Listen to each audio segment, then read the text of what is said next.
Saudara-saudari, perumpamaan tentang talenta ini, kalau kita lanjutkan, karena kita hanya versi yang pendek, kalau kita lanjutkan, yang dapat 2 talenta juga mengembalikan dengan laba 2 talenta, dan yang 1 talenta tidak mendapat apa-apa, laporannya hanya 1, saya pendam, lalu tuannya marah.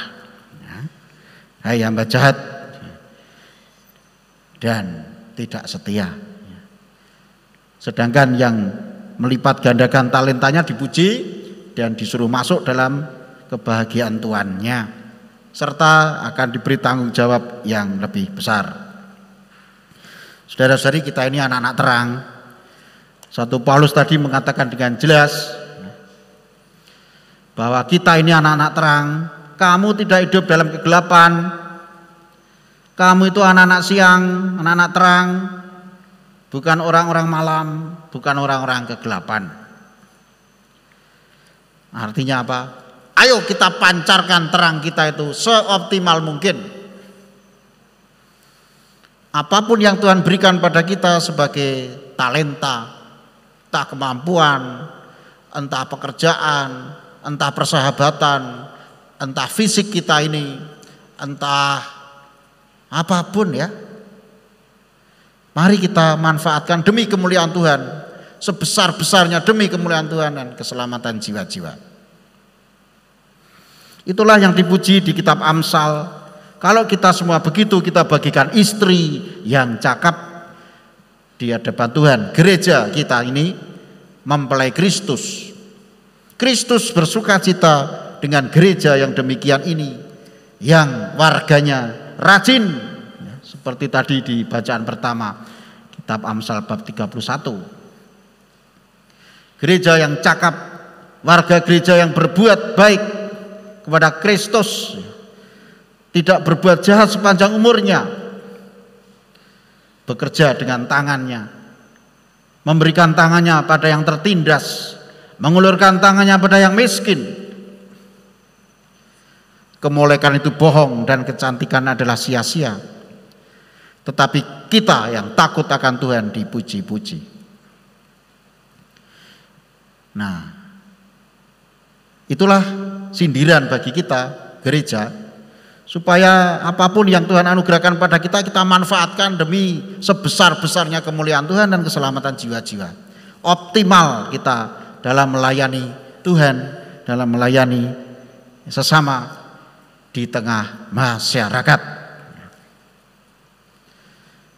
Saudara-saudari, kita ada di masa atau situasi pandemi yang belum berakhir.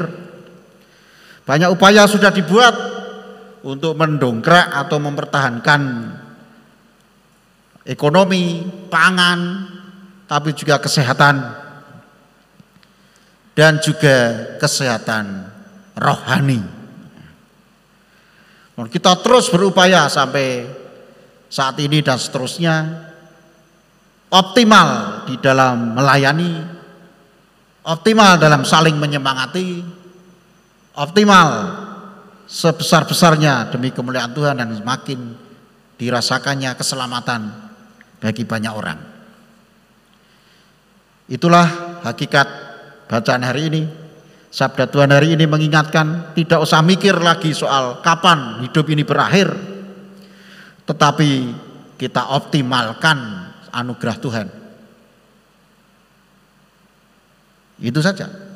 Mau dipanggil Tuhan hari ini siap, besok siap, karena kita anak-anak terang, bukan anak-anak kegelapan. Ya. Karena kita dikatakan tadi, kamu itu bukan orang-orang malam atau orang kegelapan. Kamu tidak hidup dalam kegelapan sehingga hari itu tiba-tiba mendatangi kamu seperti pencuri, terkaget-kaget. Karena kita anak terang, kita tidak kaget kalau hari Tuhan itu datang, sudah siap.